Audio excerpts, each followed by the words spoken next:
Le Lounge de l'entrepreneur. Épisode numéro 7. Let's go!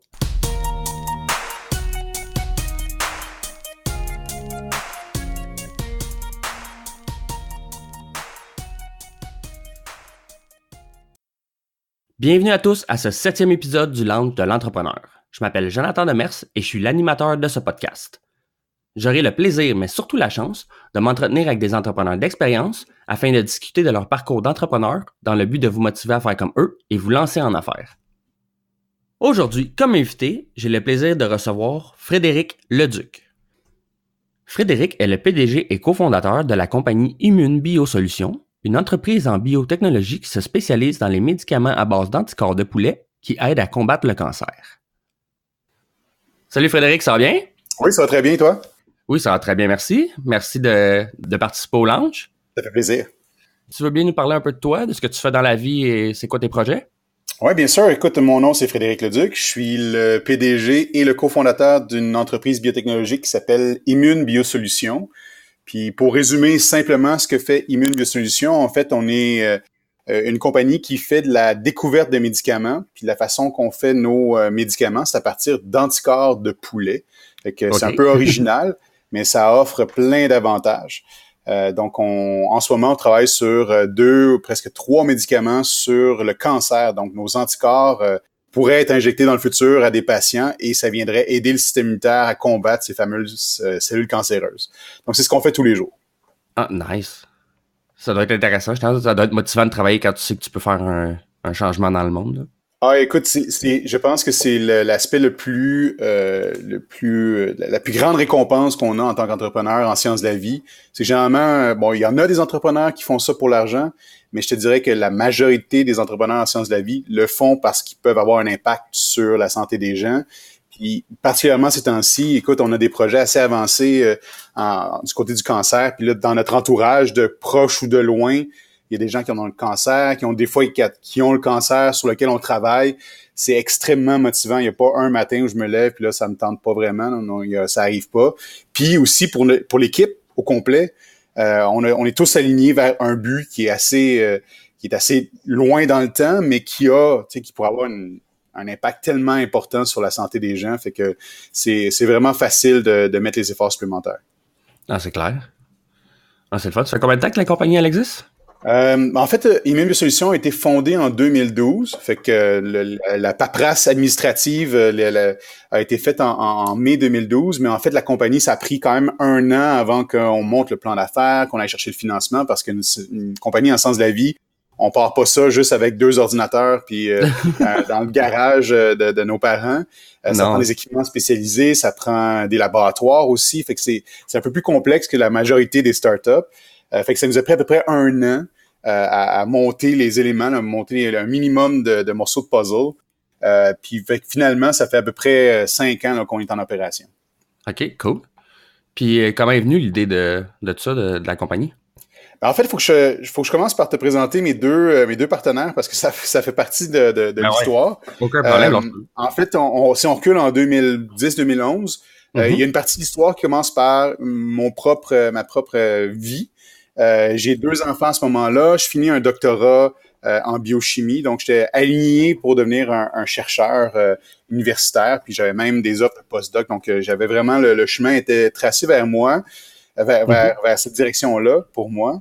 Puis ma blonde et moi, on décide d'avoir un 3e enfant et surprise, ce n'est pas 1, mais bien 2 enfants qu'on attend, donc des jumeaux. Ça fait passer la famille de 2 à 4.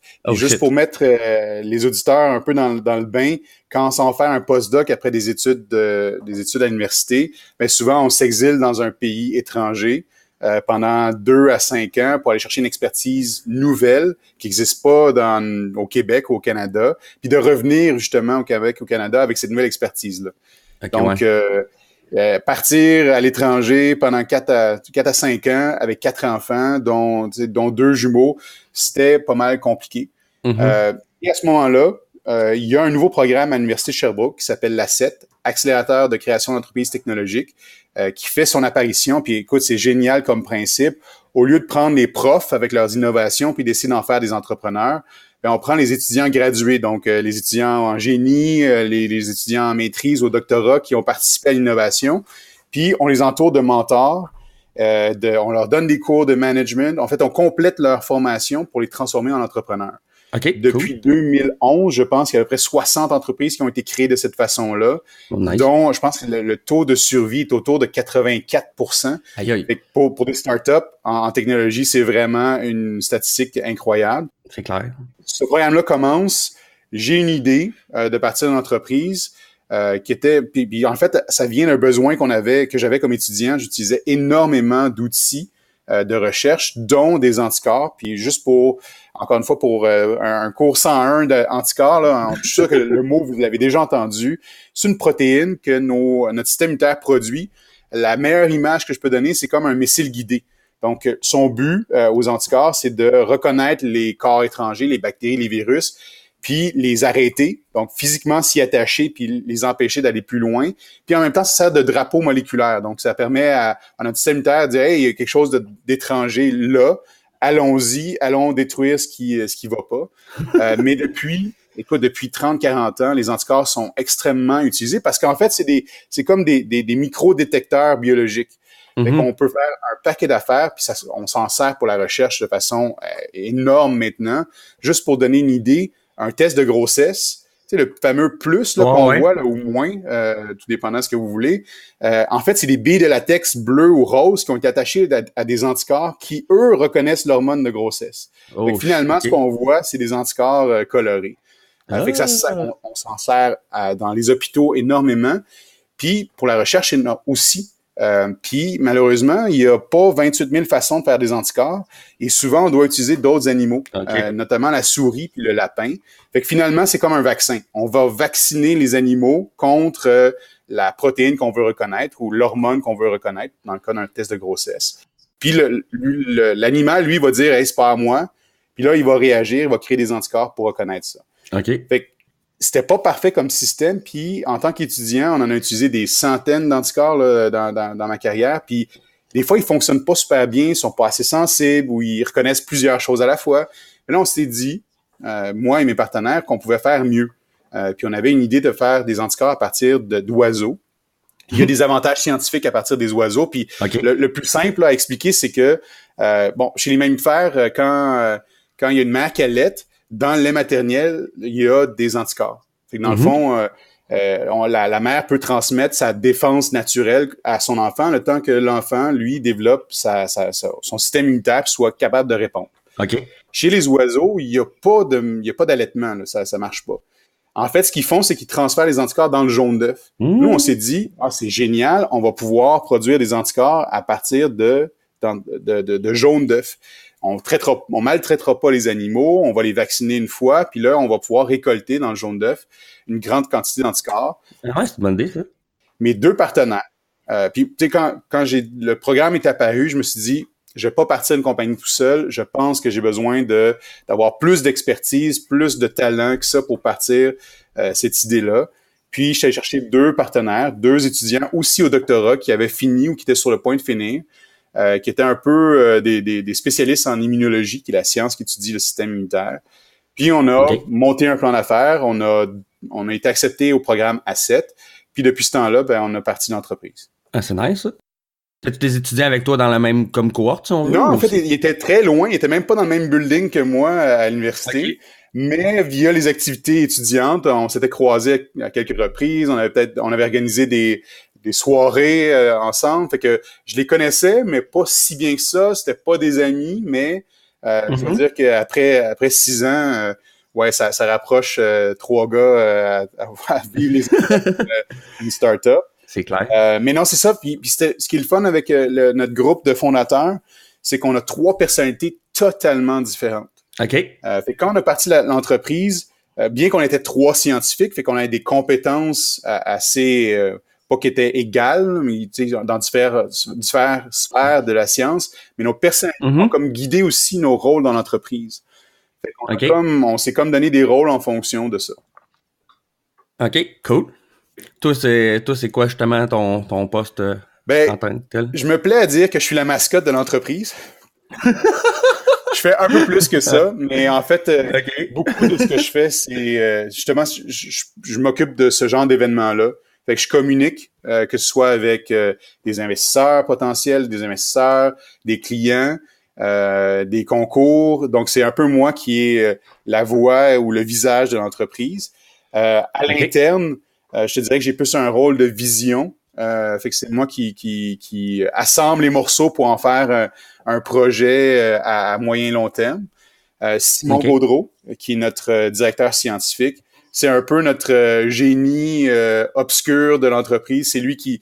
J'ai peut-être l'idée de départ, mais je dois dire que les idées viennent des trois fondateurs très, très souvent. Là. Mettons qu'en proportion, des fois, j'ai un peu plus d'idées folles.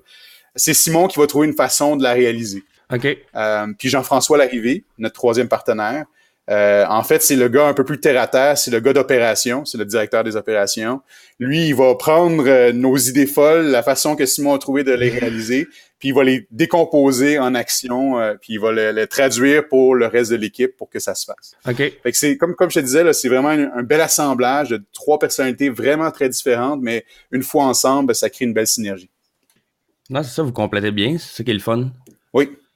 Ceux qui disent en général, d'essayer de trouver du monde pas trop pareil comme toi, parce que vous avez un peu les mêmes forces. C'est mieux de trouver quelqu'un que vous échangez, genre tes faiblesses, c'est ses forces, etc. Comme ça, vous complétez, vous avez toutes les sphères de la compagnie un peu de pris en charge. Ah oui, puis écoute, c'est tellement facile au début de tomber dans ce piège-là, de recruter des clones de nous-mêmes. Puis on a été chanceux justement avec l'A7, avec l'accélérateur de création d'entreprise. On était tellement bien appuyés par des mentors que justement on s'est fait dire très tôt, faites attention à ça, allez chercher des gens qui vont vous compléter, qui sont compatibles mais qui vont vous compléter. Fait que non, on a réussi à justement pas tomber dans ce panneau-là. Ah, c'est le fun ça justement quand t'es bien entouré comme ça. Pour commencer. Ah, ça a été vraiment fantastique. Puis ça l'est encore d'ailleurs, même si on est quand même assez avancé maintenant. Là, on est sur le bord de plus être considéré une start-up. Là. En tout cas, ça dépend des domaines. La définition de transition entre une entreprise et une start-up, ça varie beaucoup. Mais encore de nos jours, la 7 est là pour nous appuyer. Puis ils ont grandi eux aussi avec nous. Fait que maintenant, c'est plus du sport de base, mais plus du sport à la commercialisation internationale, à la propriété intellectuelle. Fait que c'est d'autres défis qu'on a présentement, puis ils sont encore dans le portrait. Fait que vraiment, la 7, c'est un partenaire extraordinaire. Ah, c'est clair. Ça, j'allais te demander, ça a duré pendant combien de temps? Mais si tu me dis qu'ils sont encore là... on aurait dû avoir du sport pendant seulement 2 ans. C'était le plan original. Mais la 7 elle-même s'est aperçue que la sphère où on était... c'est des entreprises de technologie, pas juste en sciences de la vie, là, des technologies allant de informatique, ingénierie, environnementale, il y a vraiment de tout à la 7. Ça prend plus que 2 ans.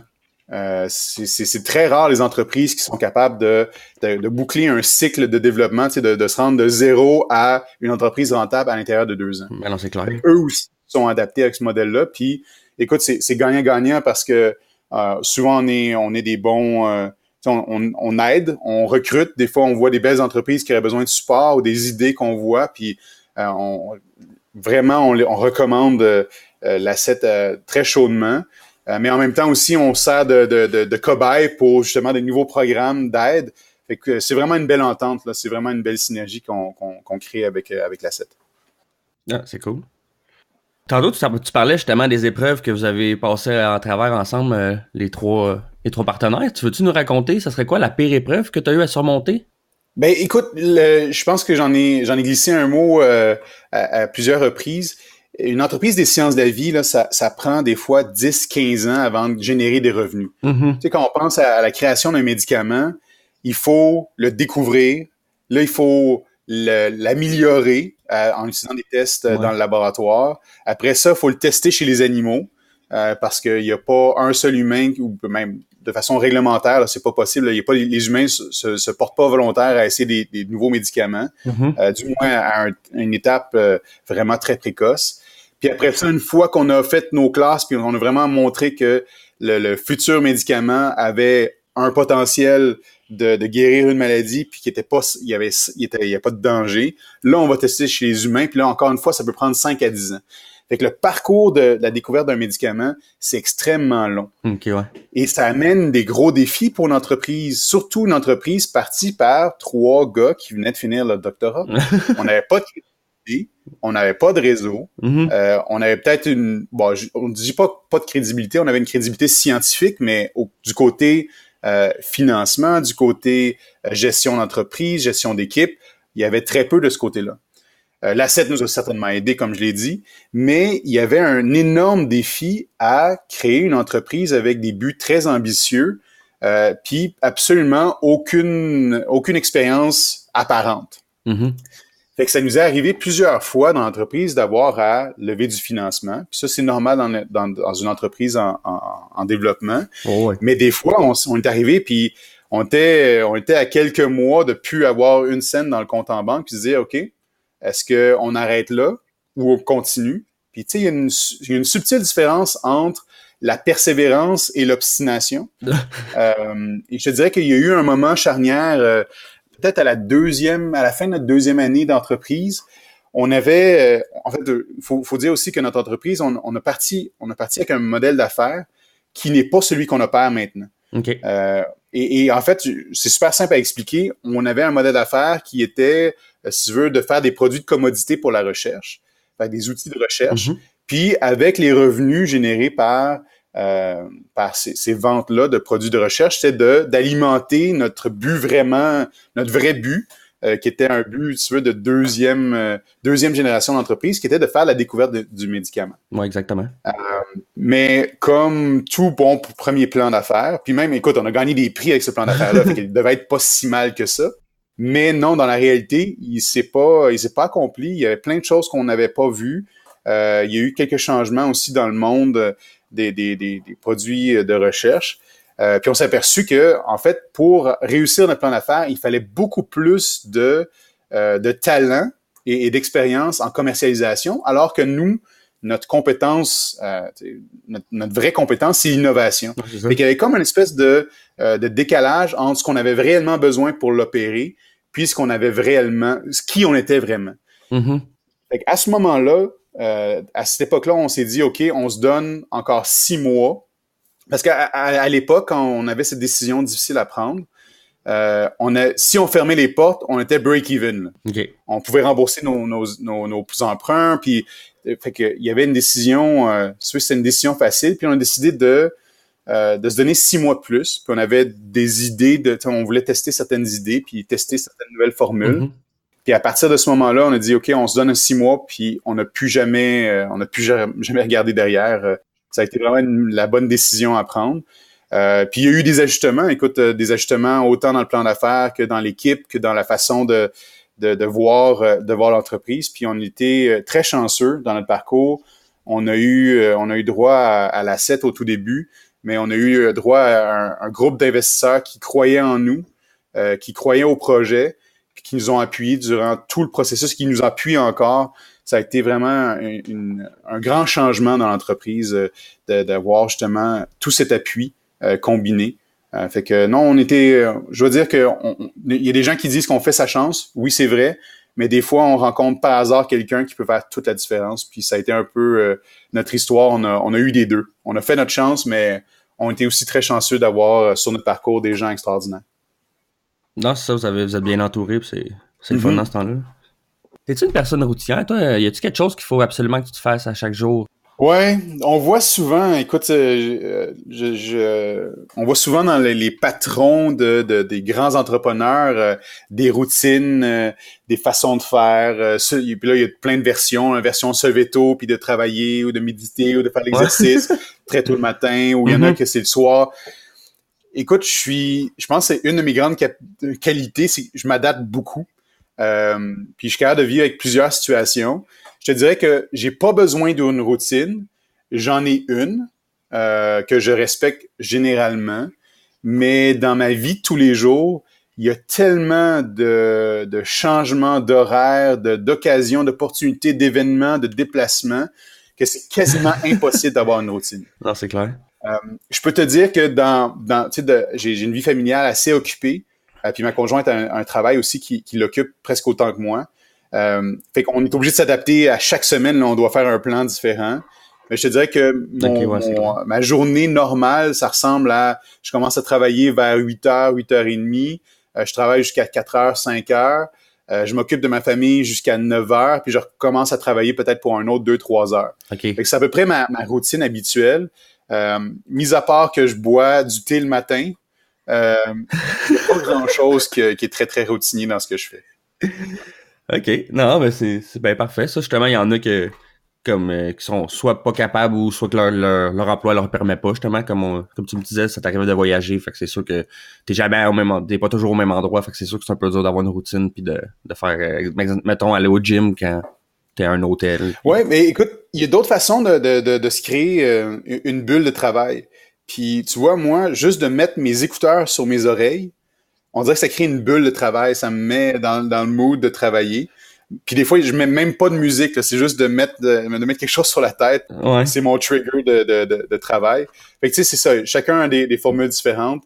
Mes deux partenaires ont certainement des modes de fonctionnement très, très différents. Mais ça va aussi avec les personnalités. Mais je te dirais que c'est un peu la teinte de notre groupe d'entrepreneurs. On n'est pas très routinier, puis c'est un de nos défauts. Des fois, ça nous ferait du bien des fois d'avoir une meilleure routine. Mais bon. Ouais. La vie d'entrepreneur nous permet pas tout le temps de le faire. Non, c'est clair, c'est sûr. Là. Mais comme tu parles de défauts, tu penses que ça serait quoi ton plus grand défaut d'entrepreneur? Écoute, j'ai une vision assez simple de ce genre de choses-là. Puis c'est avec mon vécu, mais aussi avec les vécus que j'ai avec mes partenaires. Souvent, le plus grand défaut de quelqu'un, en fait, c'est l'autre côté de la médaille une de ses plus grandes qualités. Mm-hmm. Fait que pour moi, c'est très, très difficile de dire tu sais, voici mon plus grand défaut, mais sans le contrebalancer par d'où ça vient. Fait que je pense pas que ça existe une personne parfaite. Non. Puis, dans une certaine mesure, pour se lancer en entrepreneuriat, faut que tu sois un peu déséquilibré sur certains aspects.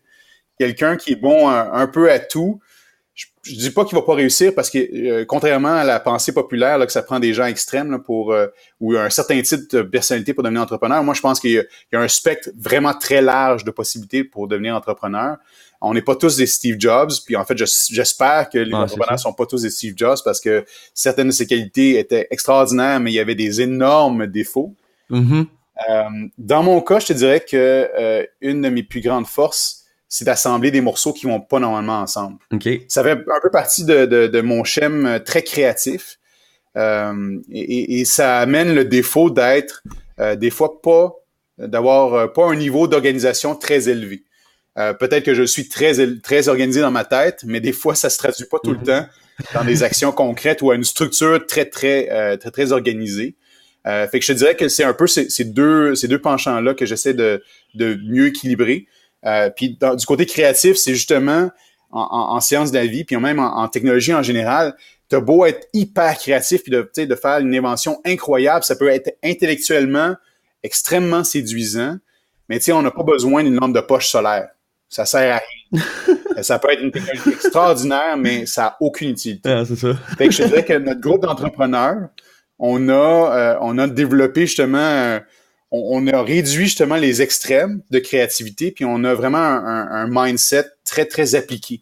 Faut que ça donne quelque chose, faut que ça ait un impact sur la santé, faut qu'il y ait quelque chose en arrière de ça qui va être commercialisable.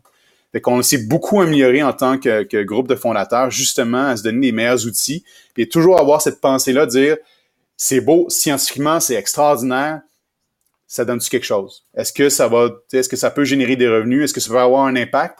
Puis on voit justement l'impact n'est pas nécessairement financier. Des fois, ça peut être d'efficacité. Des fois, ça peut être ça peut être un autre type d'impact, mais il faut que ça ait un impact. Mm-hmm.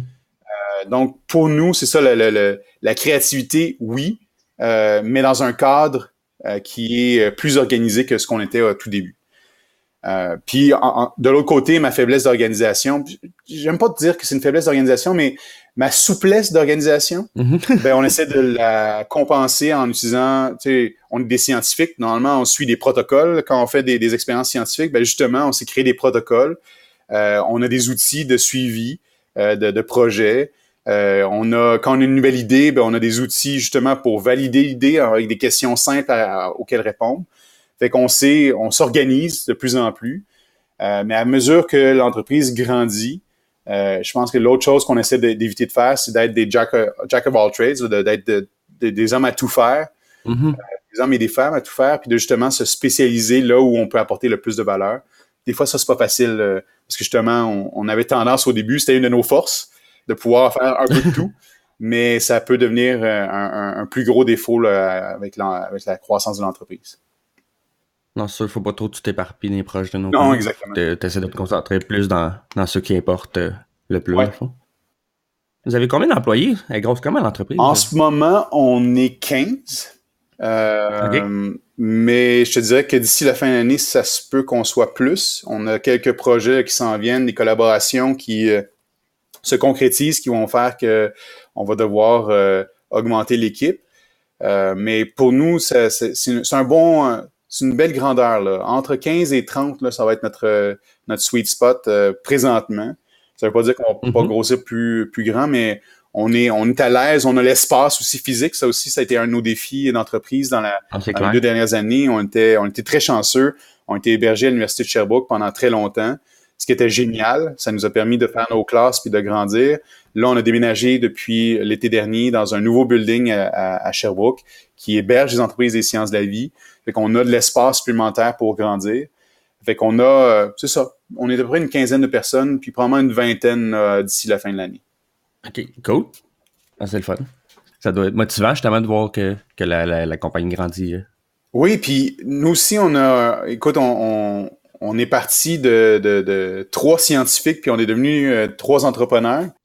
Mais on avait aussi cette espèce de philosophie pour nos employés, pour nos collègues de collaboration, de les faire grandir avec nous. Et là, c'est le fun parce que nos premiers employés commencent à avoir des rôles de chef d'équipe qui grandissent aussi avec nous. Là. Ça fait que c'est très le fun de voir ça aller. Puis je te dirais que on a beau avoir la meilleure technologie du monde, le cœur de qui on est, c'est notre équipe. Fait qu'on met aussi beaucoup d'efforts à recruter des gens qui ont une culture similaire à celle qu'on a présentement, mais qui, justement, vont grandir et vont continuer à contribuer, pas juste maintenant, mais dans le futur de l'entreprise. C'est un bon défi de trouver comment faire ça. Puis même juste de cerner notre culture, c'est aussi un énorme défi. Mais je pense qu'on a commencé à être pas pire de ce côté-là. Ah, cool. C'est quoi qui t'allume le plus, justement, ces temps-ci, au niveau de la compagnie? Comme je t'ai dit, on était très créatifs. On l'est encore. On a semé beaucoup de graines au cours des 5 dernières années. Okay. Des projets qu'on a commencés, qu'on a fait avancer, où on a trouvé des collaborateurs. Et en ce moment, ces projets-là qu'on a semés, ils commencent à germer, puis ils commencent à donner... Ça commence à être des belles plantes. Là. On n'est pas encore à la récolte. Mais ce qu'on voit dans notre champ d'innovation commence à avoir vraiment beaucoup, beaucoup de potentiel. Fait que pour nous, en ce moment, ce qui nous allume le plus, c'est qu'on a vraiment des projets où, tu sais, notre but, c'est toujours, comme j'ai dit, d'avoir de l'impact. On a un impact théorique, mais quand ça commence à se concrétiser, quand tu commences à voir que l'idée se matérialise dans un futur médicament, puis que les résultats sont au rendez-vous en laboratoire, puis qu'on est capable de faire des anticorps qui tuent les cellules cancéreuses, puis que tu le vois, le live, là, tu le vois, puis tu les images, là, ça commence à être... c'est le fun. Hein? Finalement, le rêve commence à se matérialiser. Ah, c'est clair. Puis je pense qu'en ce moment, là, on a vraiment des beaux projets. On a aussi des super collaborateurs. On a plusieurs collaborateurs à l'Université de Sherbrooke qui font que c'est extrêmement dynamique ce qu'on vit présentement. Puis on a des discussions avec des partenaires à l'étranger. On a des discussions avec d'autres collaborateurs à l'université, autant aussi du côté public, gouvernemental que privé. Fait qu'on a vraiment... En fait, on a notre plateforme de découverte, si tu veux, a atteint une certaine maturité qui fait que on a de moins en moins à faire la démonstration qu'on fait des choses bien. On a de plus en plus de ces démonstrations-là. Fait que les projets s'accélèrent, l'impact commence à être tangible. Fait on est sur une belle lancée en ce moment. Ah, c'est cool. Est-ce que vous êtes les seuls à faire ça ou ça, y a d'autres personnes seulement parce que je sais que tu voyages beaucoup pour ça? Je sais que dans le monde, y a-tu d'autres places ailleurs dans le monde qui en font de ça? Ben en fait, le monde de la découverte du médicament, il y a énormément de gens qui travaillent là-dessus. pour la simple raison très évidente qu'il y a plein de maladies qui existent encore, même si on a fait des progrès énormes depuis 20-30 ans. Puis j'aime ça le souligner parce que des fois, on l'oublie. Tu sais, il y a à peine 50, 60 ans, il y avait presque pas d'antibiotiques disponibles. On pourrait mourir d'une simple infection. Alors que maintenant, il existe des vaccins, il existe des antibiotiques, il y a des maladies que, tu sais, je pense au cancer infantile, la leucémie chez les enfants. Dans les années 90, la plupart des enfants mouraient, alors que là, le taux de rémission est comme 90-95%. On a fait d'énormes progrès, on l'oublie, mais on a vraiment fait des grandes avancées. Mais il en reste encore beaucoup à faire. Il y a encore des cancers où on n'a pas encore trouvé la formule pour, ne serait-ce que de faire survivre un plus grand nombre de personnes, puis même certains cancers qu'on n'arrive pas à guérir du tout. Fait qu'on a des bons défis devant nous. Fait que côté découverte du médicament, ça se fait partout dans le monde. Il y a des nouveaux joueurs dans l'équation. L'Asie, notamment avec la Chine puis l'Inde, qui ont notamment énormément amélioré leur capacité à faire la découverte, sont dans le portrait. Quand on parle des anticorps, en fait, c'est le nouveau médicament en ce moment qui est en croissance. Fait que dans le fond, comme je l'ai expliqué un peu d'entrée de jeu, on crée, finalement, on vient donner à notre système immunitaire un nouvel outil pour lutter contre le cancer. Puis pas juste pour le cancer, en fait, il y en a pour toutes sortes de maladies maintenant. Pour l'inflammation, par exemple la maladie de Crohn. Fait que l'anticorps, c'est comme la nouvelle mode. Mais c'est une mode qui est là pour rester. Le mode, des fois, on voit ça comme une façon, quelque chose de négatif, là, que ça va finir par disparaître. Ouais, mais pas en ce moment. Là. Les résultats sont tellement encourageants que ça fait juste, on vient juste d'ouvrir la porte. Fait que ça, il y a beaucoup de compagnies qui travaillent sur des anticorps thérapeutiques. Je te dirais qu'il y en a peut-être une centaine dans le monde, peut-être un petit peu plus que ça. OK. Pour ce qui est de nous, ce qu'on fait des anticorps de poulet, il y a peut-être 2 ou 3 entreprises dans le monde qui le font. Ils utilisent pas oui, ils font des anticorps de poulet, mais ils utilisent pas la même technologie que nous pour y arriver. OK. Fait que comme on a des compétiteurs, mais ça reste encore c'est une nouvelle branche là, au niveau des anticorps thérapeutiques, les anticorps de poulet. OK. Vous, ça a toujours été votre mantra, là, mais oui, c'est ça que vous avez toujours. On a une entreprise basée sur les anticorps okay. d'oiseaux.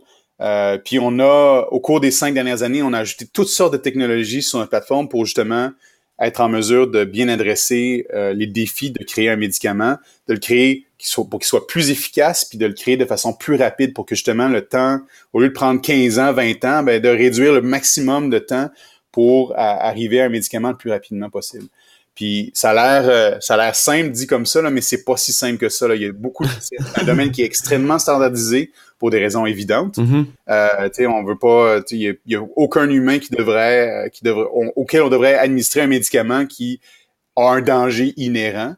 Fait que il y a beaucoup de réglementation qui est mise en place pour protéger les patients puis arriver avec des bons médicaments. Fait que d'innover dans ce genre de procédure-là très standardisée, c'est très difficile. Mais je pense qu'on va y arriver dans la prochaine année. De couper peut-être 1 ou 2 années, puis peut-être un peu plus dans le processus de découverte. Là, c'est ce qu'on essaie de faire. OK. C'est quand même rapproché. Quel conseil tu donnerais à une personne qui voudrait se lancer en affaires? Ben, on en a parlé un peu plus tôt. Nous, on était très chanceux. On était entourés de mentors. Puis ça nous a propulsés. Les qualités étaient là, mais quand on les... justement, on était peut-être très brut comme qualité quand on a commencé comme entrepreneur. Puis justement, avec les mentors, on a ciselé notre talent pour le rendre très efficace. Puis c'est bien important de bien comprendre la différence entre le savoir-faire et le savoir-être. Fait que souvent, on va à l'école, on va à l'université, on va dans une école technique, puis on a un excellent savoir-faire. Mais en affaires, c'est pas juste le savoir-faire qui est essentiel. Il faut que tu sois capable d'être en contact avec des clients, avec des investisseurs. Il y a des façons d'agir, il y a des réponses qu'on doit pas donner. Fait que, il y a des mentors là, qui nous ont vraiment aidés à améliorer comment on interagissait avec tout individu à l'extérieur, puis même à l'intérieur, même avec mes propres partenaires ou avec l'équipe. Fait que des mentors, pour moi, c'est une clé extraordinaire. Puis les gens voient souvent les mentors comme quelque chose de très compliqué ou il y a toutes sortes d'organismes maintenant qui s'occupent du mentorat, puis ils font un travail extraordinaire, puis je conseille fortement les gens d'aller vers ces organisations-là. Mais des fois, un mentor, là, ça peut être un oncle, une tante, un professeur, ça peut être n'importe qui, puis j'ai eu un investisseur qui m'a fait ce commentaire-là, puis je vous le transmets, le conseil, c'est que tout le monde doit manger, là. Tout le monde doit aller luncher. Fait que, inviter quelqu'un à aller manger, ça va coûter 10-15 $, puis vous l'avez pendant 1 heure. 1 heure et demie, puis des fois, un mentor, c'est peut-être une question très simple, là, c'est un choix de carrière, puis là, tu te dis, est-ce que je pourrais devenir ingénieur? Puis vous avez quelqu'un dans votre entourage qui est ingénieur. Fait que, amenez-le luncher, puis posez-le la question, puis tu sais, qu'est-ce que ça prend pour devenir ingénieur, puis c'est quoi ton vécu, comment t'as trouvé ça, puis quel domaine dans l'ingénierie serait le plus approprié avec moi. Fait que ça peut être très, très simple trouver un mentor, puis c'est pas obligé d'être une entente sur du mentorat pendant 3 ans. Ça peut être des fois un seul lunch, ça peut être suffisant, puis des fois c'est des lunchs à tous les mois ou à tous les 2 mois. Fait que c'est vraiment un de mes conseils que je fais le plus souvent possible, c'est de bien s'entourer avec des mentors, mais bien s'entourer avec des bons partenaires aussi. Moi, j'étais très chanceux. Simon et Jean-François, c'est des partenaires extraordinaires. On s'est pas tout le temps entendu parfaitement, puis en fait, heureusement qu'on s'est pas toujours entendu parfaitement parce que ça nous a permis de grandir puis de valider nos idées un peu folles. Mais les partenaires aussi, on en a parlé, là, de trouver quelqu'un qui est exactement comme nous, c'est pas la bonne chose. Il faut trouver des gens qui nous complètent bien. Puis ça, c'est pas facile. Il y a pas de formule magique pour faire ça. Puis de trouver ces gens-là non plus. Je pense que le meilleur conseil que je peux donner à quelqu'un qui contemple le devenir entrepreneur, c'est que maintenant, il y a toutes sortes d'événements, là, les Startup Weekend, là, il y en a toutes sortes de saveurs. Ça, c'est une belle expérience, là. En un week-end, il y a un défi qui est nommé. On forme une équipe. Pendant 2 jours, 3 jours, on planche sur une idée d'entreprise. Puis c'est vraiment une belle façon de tester si on aimerait ça devenir entrepreneur, puis même de savoir avec qui on aime travailler, des gens qu'on aime travailler, des types de personnalités qu'on aime travailler. Fait que c'est une belle façon de tester la vie d'entrepreneur dans un seul week-end. Fait que aussi, c'est un bon test là, pour les gens qui hésitent à devenir entrepreneur, mais qui veulent savoir de quoi ça a l'air en version accélérée, là. Un startup week-end, là, c'est vraiment une belle façon de faire.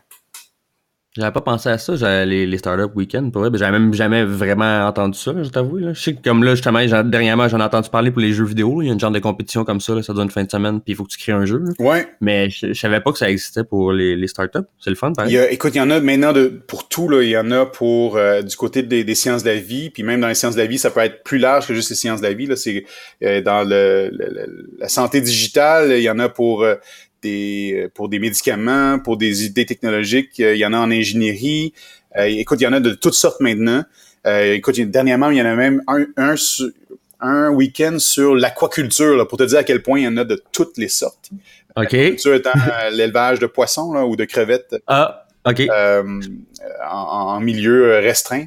Fait qu'il y en a vraiment de toutes les sortes. Moi, sincèrement, je me tiens loin de ces événements-là. Pour la simple raison que c'est comme une trop grande tentation pour moi de participer à ça puis d'avoir des idées puis là justement d'avoir un petit de défocuser. C'est tellement difficile pour nous en tant qu'entrepreneur de focuser à l'intérieur même de mon entreprise.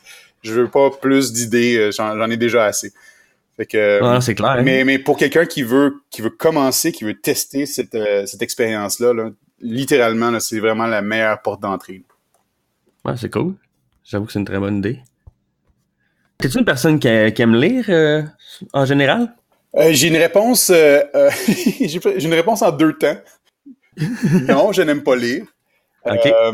Par contre, la façon que j'ai de compenser ça, je lis beaucoup en fait dans ma vie tous les jours là, en tant qu'entrepreneur, je dois énormément lire de documents. Quand arrive mes temps libres, j'ai pas tendance à lire. Je trouve ça trop un input monosensoriel. Par contre, je suis pareil que toi. ce que je fais, c'est que j'utilise des audiobooks, des livres audio. C'est un bon moyen pour moi parce que, ça me permet de faire d'autres choses pendant que j'écoute un livre. Puis je voyage relativement beaucoup. Puis bon, je voyage souvent entre Montréal, Sherbrooke, Toronto, puis Boston. Fait que j'ai des nombreuses heures de voyagement. Fait que j'utilise ces temps-là qui sont peut-être moins efficaces d'un point de vue de travail pour justement écouter des livres. J'en écoute de toutes sortes. Généralement, j'essaie d'équilibrer le divertissement avec des livres plus éducatifs. Ouais. Fait que ça m'est arrivé à plusieurs reprises. Écoute, je dois avoir lu une trentaine de livres en entrepreneuriat, certainement, au cours des 3-4 dernières années. Quand je dis lire, ici, il faut traduire écouter. Ouais, je fais la même chose. Je suis pas capable de lire comme tu dis. C'est comme si je fais une affaire à la fois, puis j'ai de la misère à me concentrer. Je lis 3 pages, puis après ça, je suis comme, OK, c'est quoi déjà, là? Faut que je revienne en arrière. Ouais, J'aime mieux écouter l'audiobook. Mon schéma classique ces temps-ci, c'est soit que j'écoute un livre en conduisant, ou je suis en train de cuisiner dans la maison, puis il y a personne, puis là, pendant que je cuisine, j'écoute un livre. Là, comme ça, mon cerveau est pleinement occupé. Mm-hmm. C'est clair. Puis ce serait quoi justement en entrepreneuriat ton livre? Ben, ça peut être 2 ou 3 si tu veux, mais mettons ton numéro 1 ton préféré que tu recommanderais à tout le monde de lire. C'est tellement difficile de répondre à cette question-là parce que on dirait que à chacun des livres que je lis, j'en tire une leçon, j'en tire une façon de voir, une nouvelle façon de voir les choses. Fait que j'ai pas un seul livre que réellement je recommande parce que il y en a pas il y en a quelques-uns qui sont dits incontournables, mais moi souvent dans les incontournables, j'en ai tiré juste une ou deux leçons de toute façon. Ouais. J'essaie d'étendre un peu, puis il y a des classiques. Écoute, il y en a un que j'aime particulièrement. Mais en fait, il y en a plusieurs, puis je t'en nommer plusieurs, puis je vais essayer de te donner un peu la leçon que j'en ai tirée de tout ça. Ah, c'est nice. Fait que si vous me le permettez avec la patience, je vais essayer de trouver la liste, parce que je m'en souviens pas tout le temps. Non, pas de trouble. Je vais commencer par un livre que j'aime beaucoup, qui n'est pas entrepreneurial de nature, qui s'appelle The Element. Puis l'auteur, c'est Sir Ken Robinson. C'est quelqu'un d'assez connu dans le monde de l'éducation. C'est un des... si vous allez sur Internet, là, Ken Robinson, c'est un de ceux dont les conférences TED ont été le plus vues de l'histoire des conférences TED, avec plusieurs dizaines de millions de visionnements. The Element, en fait, c'est un livre très, très intéressant qui essaie de retracer chez des gens extraordinaires pourquoi ils se sont rendus là. Puis c'est quoi l'élément? Puis je trouve que le livre est super bon parce que on a souvent des passions, puis des fois nos passions sont pas nécessairement en ligne avec le travail. Mais notre souhait, le souhait de la plupart des gens, c'est d'avoir un travail qui les passionne. Dans ce livre-là, il donne plusieurs histoires de gens qui justement avaient des passions, puis ça a donné soit un travail ou pas. Puis je pense que je peux peut-être raconter deux petites histoires rapidement. C'est l'histoire d'une maman dont la petite fille avait des problèmes en classe au primaire. Fait que là, elle a consulté un psychologue pour essayer de voir qu'est-ce qui allait pas. Puis au bout de quelques séances, le psychologue a demandé à la mère de venir.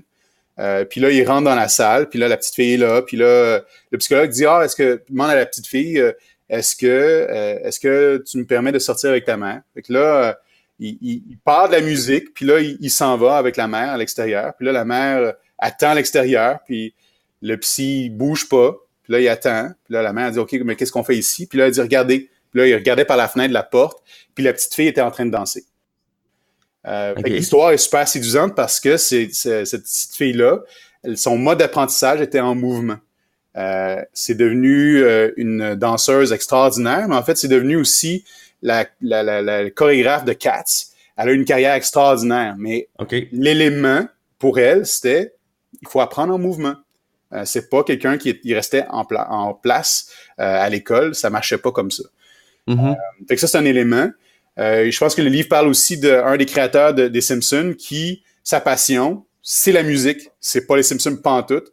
Fait que c'est un pianiste extraordinaire, mais il a bien vite réalisé que c'était pas un pianiste, il avait pas gagné sa vie à être pianiste. mais dans ses hobbies, ben c'est super important pour lui. Fait que ce livre-là, je le trouve extraordinaire parce que ça nous fait poser la question, c'est quoi nos passions, c'est quoi qui nous allume, puis de se faire réaliser que c'est peut-être pas compatible d'avoir une job qui rentre dans nos passions. Quand on le sait, puis qu'on n'est pas frustré constamment, ben on peut s'ajuster. Moi, je suis très chanceux. Ma passion, c'est la science. Puis ce que je fais dans la vie, c'est faire la science. Je suis très content, mais c'est pas le cas de tout le monde. Être astronome amateur, c'est très passionnant, mais tu gagneras. Il y a très peu d'élus. Là. On pense au sport. Il y a peut-être 0,1% des joueurs midget 3A qui se rendent à la Ligue nationale ou qui peuvent tirer un revenu. Ça veut pas dire qu'ils devraient pas abandonner de faire du sport, devraient abandonner la passion, mais il faut réaliser à un moment donné que c'est peut-être pas la job. Ça rapportera pas de sous à la maison à faire sa passion. Ça, c'est un livre que j'aime beaucoup, que je recommande énormément. Pour moi, ça m'a touché beaucoup. Peut-être qu'un des livres qui est très classique là, dans la lecture, là, il y a The Lean Startup de Eric Ries. C'est un livre qui parle un peu de... C'est très technologique, là. Faut s'entendre que ça s'applique pas beaucoup à mon domaine.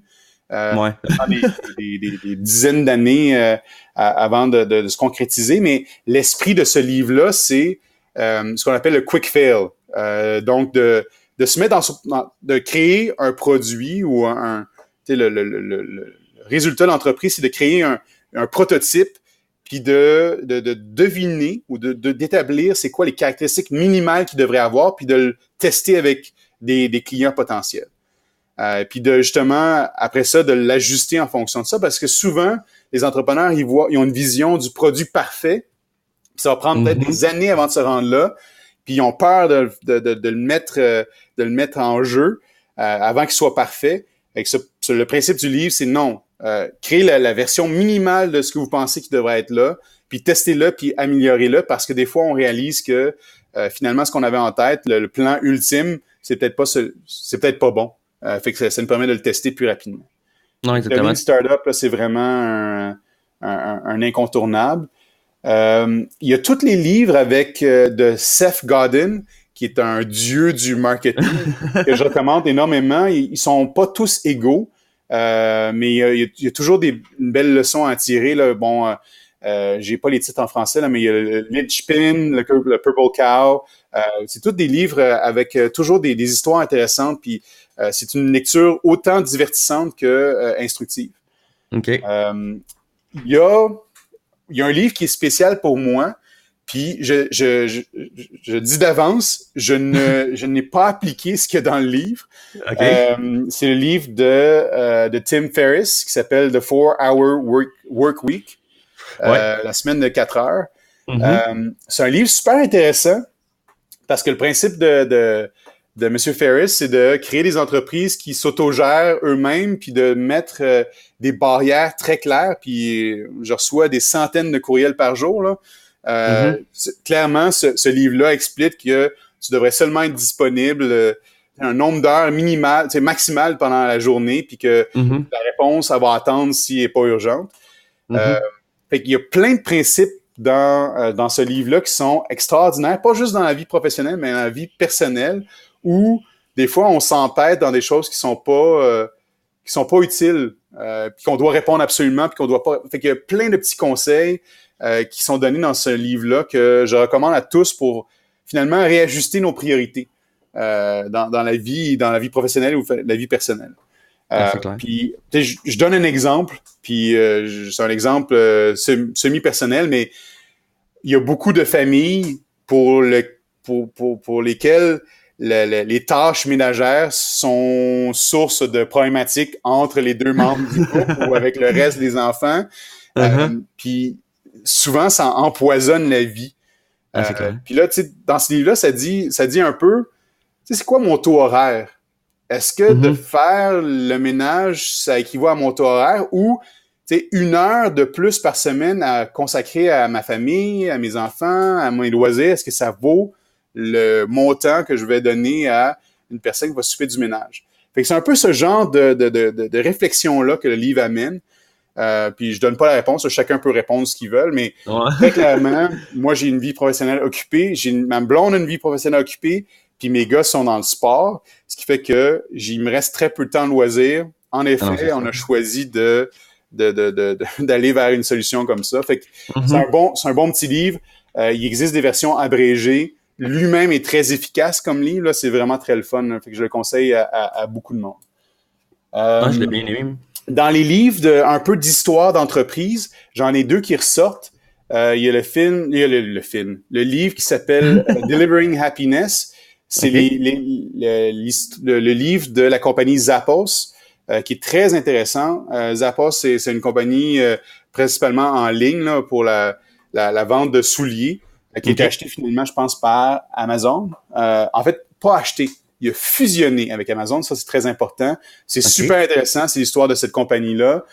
Puis, dans la même catégorie, il y a le livre de Shoe Dog, qui est l'histoire de la compagnie Nike de chaussures, qui est aussi très intéressant parce qu'on voit le parcours de l'entrepreneur qui n'est pas un ange, qui a fait plein de cochonneries plus ou moins légales, mais c'est super intéressant à lire. Là. Fait que ça, c'est deux livres que j'aime bien, des belles petites leçons. Je vais peut-être pas m'éterniser. Il y a peut-être 2 autres livres que j'aimerais bien nommer, que j'ai beaucoup aimé. Il y a un livre qui s'appelle le Pumpkin Plan. Ça rentre dans une catégorie de livres que j'aime beaucoup. Il y a aussi dans la même catégorie le $100 Startup. C'est deux petits livres très faciles à lire. Pas très gros, là. On parle de 200 pages, 200-300 pages. En termes d'audiobook, là, c'est peut-être un 6 à 8 heures d'écoute. Puis, c'est 2 petits livres très intéressants où ça donne un peu des idées pour comment partir une entreprise avec peu de moyens.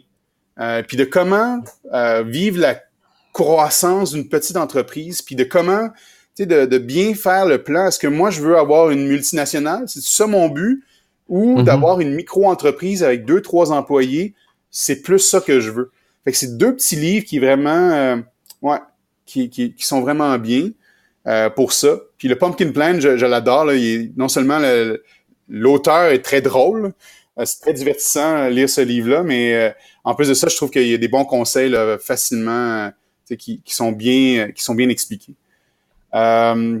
Startup Communities, aussi très intéressant à un autre niveau. Comment créer des environnements qui favorisent la communauté dont les startups émergent. C'est de Brad Feld, un autre classique, là, l'écosystème de Boulder aux États-Unis, au Colorado. Là, c'est comme une petite ville à côté des montagnes. Il n'y a pas vraiment rien qui fait que c'est spécial, à part que la communauté a émergé de là, puis s'est organisée, puis c'est devenu un incontournable des startups. Puis peut-être dans mes dernières lectures là, que j'ai particulièrement apprécié, il y a un livre qui s'appelle, laisse-moi voir parce que son nom est un peu particulier, The Generosity Network, le réseau de la générosité. C'est un livre un peu particulier pour un entrepreneur comme moi qui a une entreprise à but lucratif.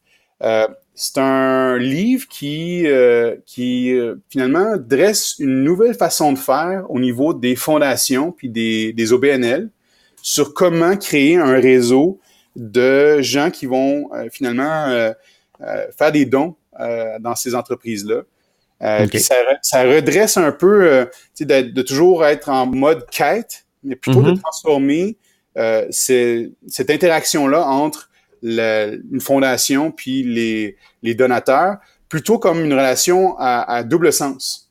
Puis de pas juste aller chercher de l'argent de ces donateurs-là, mais leur expertise, leur contribution, leurs idées.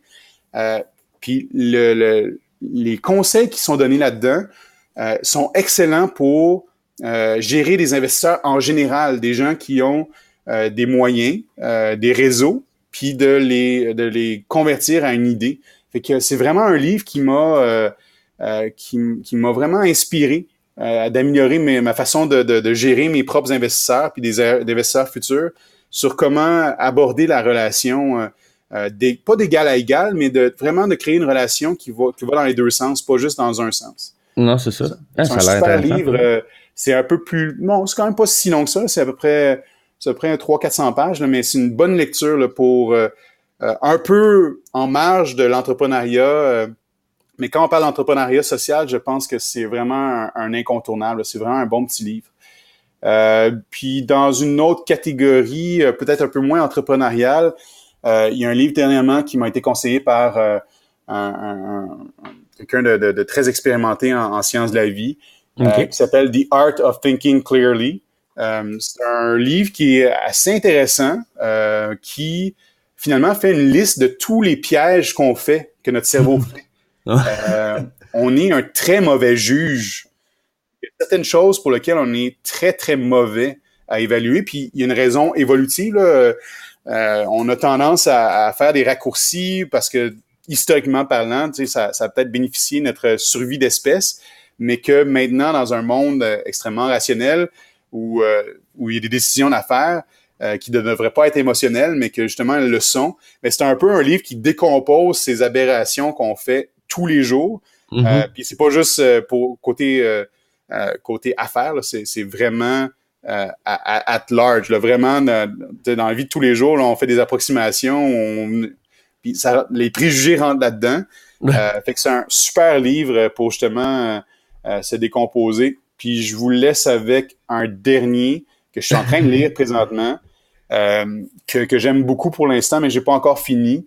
C'est un des derniers livres de Muhammad Yunus, qui a gagné le prix Nobel il y a pas si longtemps, qui s'appelle A World of Three Zeros. En fait, c'est juste pour faire un historique de Monsieur Yunus. C'est un monsieur qui a dans un pays d'Asie où il y avait très peu, que les gens avaient très peu accès à du financement, a littéralement créé une banque pour les gens pauvres qui faisaient du microfinancement parce que la seule alternative autre, c'était des organisations illégales, littéralement, là, avec des frais usuraires extraordinaires là, de 20-30%. Lui, il a créé une espèce de micro-banque où les taux d'intérêt étaient très bas, mais qui est devenue une banque qui était autosuffisante. Il a transformé son idée plus loin que ça. Il a créé une banque de semences parce que c'est un pays où il y avait beaucoup d'agriculture, fait que souvent les grandes compagnies abusaient. Fait qu'il a créé une banque de semences à moindre coût. Il a créé un système de santé, notamment la santé des femmes et des familles, avec ce même principe-là. Fait que le but, c'est pas de pas faire de l'argent. C'est de créer des organisations qui ont un impact sur leur clientèle, mais avec le but de gérer des revenus qui vont permettre d'aider encore plus les gens. Fait que c'est vraiment une autre façon de voir l'économie. Puis vraiment, là, c'est un livre qui est très passionnant parce que justement, c'est un changement de mentalité assez important. Puis en fait, je pense que ça aussi, c'est une autre façon de voir. Nous, on est comme j'ai dit, on est une entreprise à but lucratif. Mais ce qu'on fait beaucoup va avoir un impact sur la santé humaine. Fait qu'il y a vraiment une dimension sociale dans ce qu'on fait. Puis ça nous inspire d'avoir des modèles justement qui peuvent combiner et l'impact social et la génération de revenus.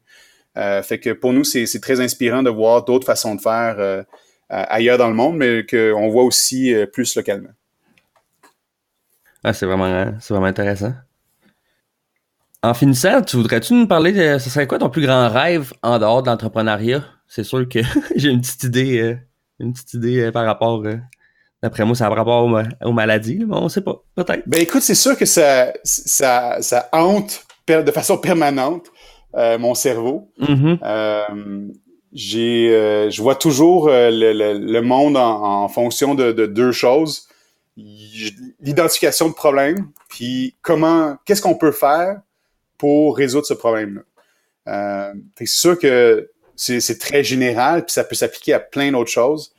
Une de mes qualités, puis une des qualités de mes collègues, puis de mon équipe, c'est d'utiliser la science pour arriver à des solutions. Puis des fois, c'est pas... on s'imagine, tu sais, je dis la science, hein, puis c'est comme une espèce de fourre-tout incroyable dans la science. On peut le décomposer dans plein de domaines différents. Puis encore une fois, on fait un raccourci, là, on dit science, puis là, on s'imagine l'ingénierie, la biologie, la physique, la chimie, mais la science étant pas mal plus loin que juste la science classique qu'on dit, on appelle les sciences dures, là, mais il y a les sciences sociales aussi qu'il faut pas négliger. Puis à mon avis, on s'en va de plus en plus vers cette espèce de fusion qu'il faut pas réfléchir les entreprises en fonction de seulement un aspect. En fait, si on regarde la plupart des entreprises, il y a toujours une composante technologique, puis il y a toujours une composante sociale. Puis c'est absolument essentiel de combiner les deux. Fait que si tu me demandes, c'est quoi mon plus grand rêve, ben c'est sûr que d'éliminer les maladies, c'est certainement le but qu'on aspire tous les jours en tant qu'entreprise, mais moi en tant que personne aussi, là, d'utiliser n'importe quel aspect que je peux utiliser, de le combiner avec ce qui existe déjà ou de créer ce qui manque, puis d'arriver avec une solution. Mais je pense que de nos jours, il faut réfléchir de point de vue mondial. Puis il faut plus séparer le monde développé, le monde en développement. Je pense que c'est une aberration du siècle dernier. Mm-hmm. Tu sais, je peux juste donner une image. C'est oui, tu sais, nous dans l'entreprise, il y a des maladies sur lesquelles on travaille qui sont des maladies de pays riches, là. Ça, c'est très clair. Okay. Puis je pense que juste de dire ce que je vais dire, ça va être un peu exagéré de dire ça, mais tu sais, on travaille sur le cancer. Mm-hmm. Puis en termes de biologie, le cancer, c'est une maladie de vieux. Dans la majorité des cas. Mm-hmm. Puis l'explication simple, j'ai utilisé la biologie, j'ai utilisé l'évolution pour dire ça, là. En fait, il y a des raisons génétiques qui favorisent l'arrivée du cancer. C'est pas le cas de tous les cancers. Certainement, l'environnement est l'autre composante extrêmement importante au niveau du cancer. Mais il y a des prédispositions génétiques qui font que ça favorise certains types de cancers. Mm-hmm. La plupart des problématiques génétiques qui feraient que le cancer apparaîtrait très tôt seraient éliminées par l'évolution parce que les gens qui portent ces gènes-là problématiques ont pas le temps de se reproduire. Fait que ce qui reste dans la population, c'est des gènes problématiques qui entraînent le cancer, mais après qu'on se soit reproduit. Okay. Fait que, grosso modo, les cancers, c'est souvent des maladies de vieux. Puis quand je dis des maladies de vieux, je vais prendre une définition très large qui font que c'est en haut de 40 ans, là, en haut de l'âge de reproduction de la plupart des gens. Mm-hmm. Tu sais, quand tu regardes certains pays en voie de développement où la moyenne de longévité des gens est autour de 50 ans, on va être très honnête de dire que le cancer, c'est pas ça la problématique majeure. C'est bien d'autres choses avant ça sur lesquelles on devrait travailler. Mais en même temps, les investissements sont là, l'argent est disponible, le marché est là. Fait qu'il faut considérer les deux. Mais faut pas ignorer que le monde, les pays en voie de développement, c'est quand même 70% de la population de notre planète.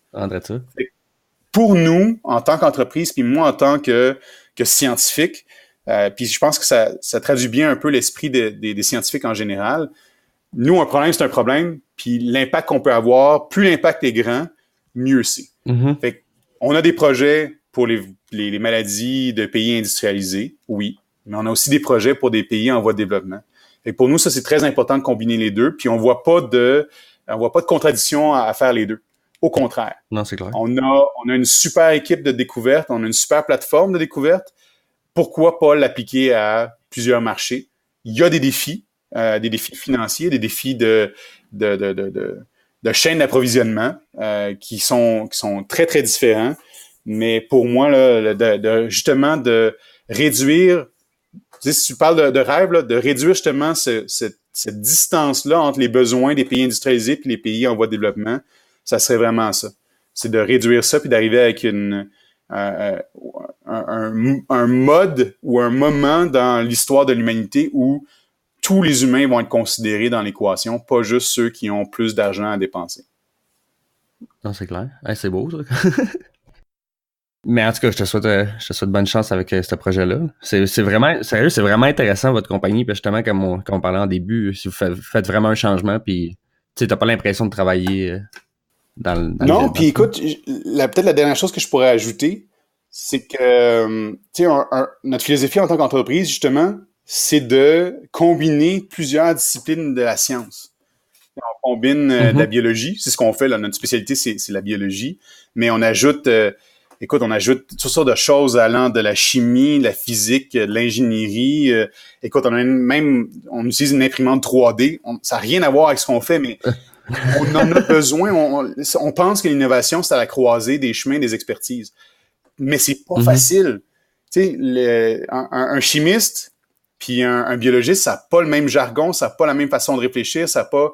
Fait que le plus grand défi, puis ça, on le voit partout en ce moment sur la planète, c'est de justement réduire les distances. Puis là, si tu ajoutes, en plus de ça, des composantes de logistique, de déplacement, de la chaîne d'approvisionnement, de la culture des populations, c'est encore plus de distance au niveau du jargon puis au niveau des défis.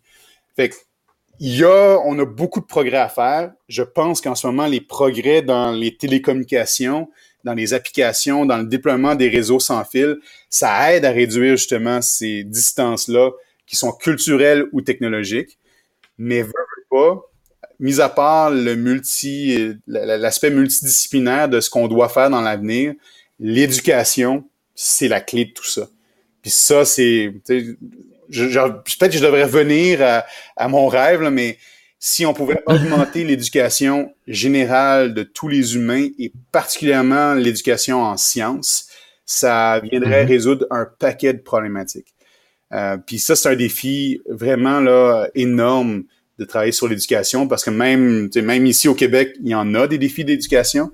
On en entend parler dans les nouvelles tous les jours, mais je pense beaucoup, je pense que j'ai parlé au cours quelques fois d'entrepreneuriat social, mais l'éducation des femmes dans les pays en voie de développement, c'est très clairement un des aspects qui a le plus d'impact sur le progrès d'une population. Quand les femmes sont plus éduquées, leurs enfants sont plus éduqués, ils ont des meilleurs jobs, elles créent des entreprises. Je veux pas mettre les messieurs de côté, mais l'avenir dans les pays en voie de développement, c'est très clairement l'éducation des femmes. Puis l'éducation en général, mais je pense que l'éducation scientifique aussi est importante. Puis tu sais, je vais revenir dans un contexte plus nord-américain. On est tous à l'affût du prochain téléphone, mais on ignore comment, tu sais, l'ingénierie qu'il y a derrière. Là. On est très content d'utiliser ces technologies-là, mais on sait pas trop comment ça fonctionne. Puis du côté des sciences de la vie, la distance est encore plus grande. Parce que, tu sais, mettons un téléphone, le dernier téléphone d'Apple, il reconnaît notre face. On peut s'imaginer qu'il y a la caméra, puis là, il y a des applications qui reconnaissent notre face. Mais quand on arrive à expliquer comment un médicament fonctionne, il y a tellement de couches de connaissances qui sont manquantes que la plupart des patients ne comprennent pas. Et pour eux, c'est très difficile, en ne comprenant pas ce qui arrive, de prendre une décision éclairée, puis de pas se laisser influencer par de la désinformation qui existe énormément sur le web. Puis je dis pas que les pharmaceutiques sont parfaites, ça c'est loin d'être la vérité, mais il existe tellement de mauvaises informations sur le web, autant en santé qu'en technologie qu'en politique, que c'est essentiel qu'on augmente notre niveau d'éducation à tous les niveaux parce que justement, on a des discussions présentement qui ne sont pas efficaces parce que on s'obstine sur des choses qui sont déjà établies. Puis, tu sais, le changement climatique, c'en est un. Les vaccins, c'en est un autre. Je peux dire très clairement, les vaccins, il n'y a que du positif. Ça existe des vaccins qui sont moins efficaces. Ça existe des mauvais vaccins, mais ils sont enlevés. Là, ils se rendent même pas chez l'humain, les mauvais vaccins. Fait que ce qu'il y a sur le marché, généralement, c'est l'outil avec le meilleur compromis parce que c'est jamais parfait. Puis il existe des outils pour justement surveiller que s'il y a une problématique qui arrive, qu'on puisse la surveiller puis la monitorer. Fait qu'on a vraiment, tu sais, il y a vraiment une espèce d'abysse entre le niveau d'éducation de la population puis ce qu'on a besoin que cette population, le niveau qu'on a besoin de la population. Puis en politique, ça nous aiderait à faire des meilleurs choix, en sciences, dans toutes sortes de domaines. Fait que éducation, c'est vraiment ce qu'on a besoin de plus. Fait que je reprends mon rêve. J'aimerais ça que les gens soient éduqués. À tous les niveaux. Ah, mais c'est tellement vrai, là. Le monde, des fois, là, c'est des affaires, je sais pas pourquoi ça m'a fait penser à ça, là. Mais juste, comme dernièrement, il y a eu les jeunes qui prenaient des capsules de Tide Pod, là. Mais je peux pas croire que le monde sont assez niaiseux pour penser que c'était une bonne idée, là. Tu sais, je sais pas, ça fait un peu rapport avec la science, là. Mais tu sais, je peux pas croire que le monde pense vraiment que les produits là-dedans, ça peut être bon pour l'humain, là. Tu sais, je veux dire, l'éducation, là, je sais pas, il y a vraiment un manque en quelque part, là. Mais c'est pas juste à ce niveau-là, là, ce que le monde consomme, là. Mais ça m'a fait penser à ça. J'étais, aïe, le monde sont vraiment, c'est vraiment à ce niveau-là, comme tu dis, on les pitch avec les cellulaires, puis comme sur Internet, il y a aussi récemment, souvent, moi, je m'entraîne, mais il y a, souvent, le monde recommande des green tea Ouais. extract, puis parce qu'ils disent que c'est bon pour le métabolisme, pour perdre du poids. Mais dernièrement, j'écoutais un marketplace de CBC, puis il parlait justement, l'étude c'était sur ça, puis il y en a qui sont morts de ça, il y en a qui ont scrappé leur foie à cause de ces produits-là, là. Fait que je suis comme, tu sais, il faudrait peut-être pas recommander ça, Mais là. Ça écoute, serait une bonne idée que tu le monde m'ouvres fasse la porte attention. à expliquer quelque chose que j'aurais peut-être dû expliquer d'emblée. Ben, lâche-toi Mais lousse. tu sais, on regarde, on va donner une nouvelle classique là, en ce moment dans les journaux ou sur les médias sociaux. Tu sais, la nouvelle, le titre de la nouvelle, ça va être La science recommande. On va prendre des extraits de thé vert pour telle chose. C'est tellement une aberration de langage là. Souvent, c'est une étude qui a démontré des effets positifs. Puis cette étude-là, tu dois la décomposer en différents éléments. Puis souvent, on fait, justement, on va aux conclusions, mais mettons, l'étude là, a été faite sur 20 personnes. On s'entend dessus que ces 20 personnes-là, là, c'est loin de représenter la population générale.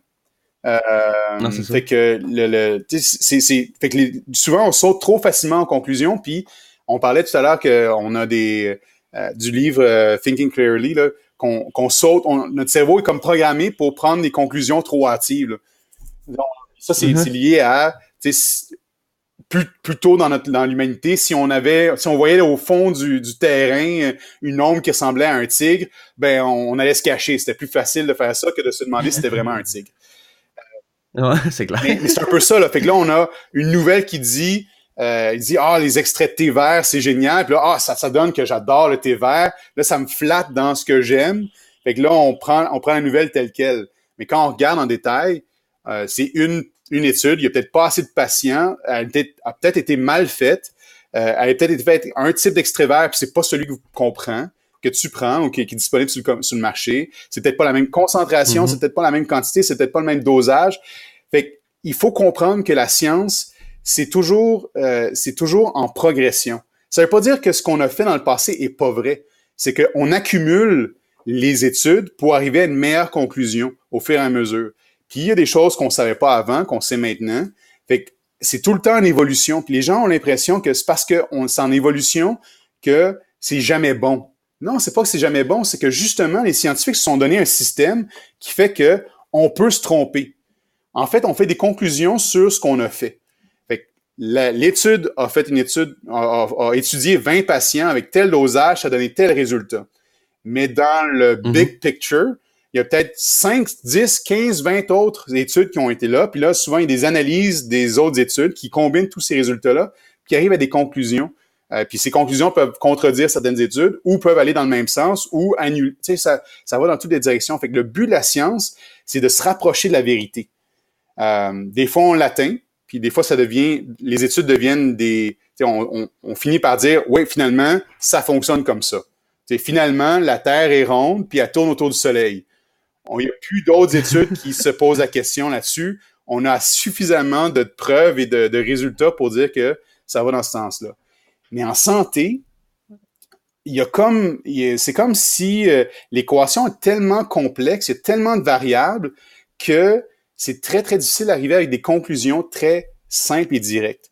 Puis juste notre génome, juste nos gènes, c'est une immense complexité.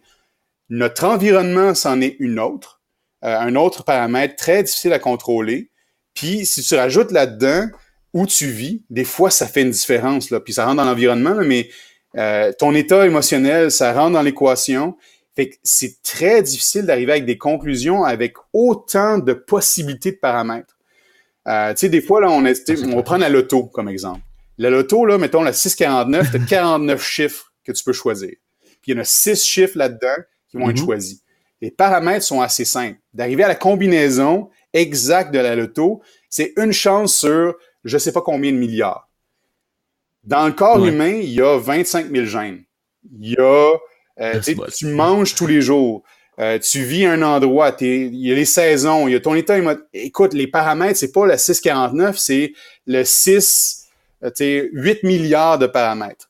Fait que c'est comme impossible à deviner. On peut en tirer des leçons généralisées, mais c'est très difficile. Puis je vais finir peut-être mon exemple avec un exemple de médicament qui est très connu. Un médicament qui s'appelle le Vioxx, qui a été développé à Montréal du temps où il y avait un centre de recherche sur le bord de la 40 à Montréal. Puis ce médicament-là, c'est sérieusement un des meilleurs médicaments pour la douleur et l'inflammation. Mais il y a une minuscule portion de la population, je pense que c'est 0,01% de la population, pour lequel ce médicament-là, il est dangereux. Il peut même entraîner la mort. Ils ont un gène qui est problématique, puis qui fait que ça les rend extrêmement vulnérables. Le médicament a été approuvé. Il a passé à travers toutes les étapes de validation. Il y avait eu des résultats qui indiquaient que oui, il y a certaines problématiques. Puis dans la posologie, là, tu pouvais pas prendre ce médicament-là pour plus de 2 semaines. Fait que c'est déjà établi qu'il y avait certaines restrictions sur l'utilisation. Puis quand le médicament a été donné à une population beaucoup plus large, on s'est aperçu qu'il y avait vraiment une infime partie de la population pour laquelle c'est dangereux. Puis ce médicament-là a été retiré à cause de cette raison. Fait qu'il y a des mécanismes. Okay. Mais encore une fois, c'est vraiment une portion. C'est, sur la planète, c'est peut-être 300-400 000 personnes là, sur les 8 milliards de personnes pour lesquelles c'est problématique. Mais les outils sont là pour justement les adresser. Fait qu'on a, puis c'est ça, c'est difficile de prédire en ce moment, des choses comme ça, comme la santé. Fait qu'il faut garder en tête que à chaque fois qu'il y a une nouvelle étude qui sort, ben ce n'est qu'un morceau du puzzle, puis on ne devrait pas prendre les conclusions de cette étude-là pour du cash, puis se renseigner, puis lire d'autres études, puis s'assurer que tout est bien. Puis ce qui est bien pour notre voisin, ou ce qui a été bien pour les 20 patients sur cette étude-là, ça s'applique peut-être pas à moi. Fait que de se renseigner, de consulter des vrais spécialistes, pas quelqu'un dans un centre d'achat qui se dit spécialiste. C'est vraiment un bon défi. Puis c'est pour ça que l'éducation, c'est essentiel, parce que ça développe notre esprit critique. Puis justement, on prend pas tout pour du cash. Puis on va vérifier par différentes sources pour justement s'assurer que c'est la bonne information. Ben, l'autre médicament que tu parlais, là, ça, j'imagine justement, comme tu dis, il y a tellement de complexité, tellement d'affaires, mais il n'y a pas moyen de savoir justement c'est quel type de personne, c'est quel gène qui fait que ils peuvent pas prendre ça. Tu sais, comme exemple, je sais pas, je donne un exemple con, mais moi je suis allergique à la pénicilline. Fait que tu sais, il y a de quoi qu'on peut savoir. Ben, écoute, c'est bien que tu m'ouvres la porte. C'est un peu ce qu'on fait chez nous. C'est ce qu'on appelle la médecine personnalisée. Ça, c'est probablement un terme que tu as déjà entendu ou que tes auditeurs ont déjà entendu. Le but, c'est justement adapter les médicaments en fonction des gens. Puis ça va en ce moment, c'est extrêmement utilisé pour le cancer, parce que on dit cancer, là, mais c'est comme c'est comme un espèce de mot qui recoupe tellement de choses différentes. C'est comme de dire un band de musique. On s'est entendu que les Backstreet Boys, Metallica, c'est pas, oui, c'est un groupe de musique, mais c'est pas partout de la même affaire, là.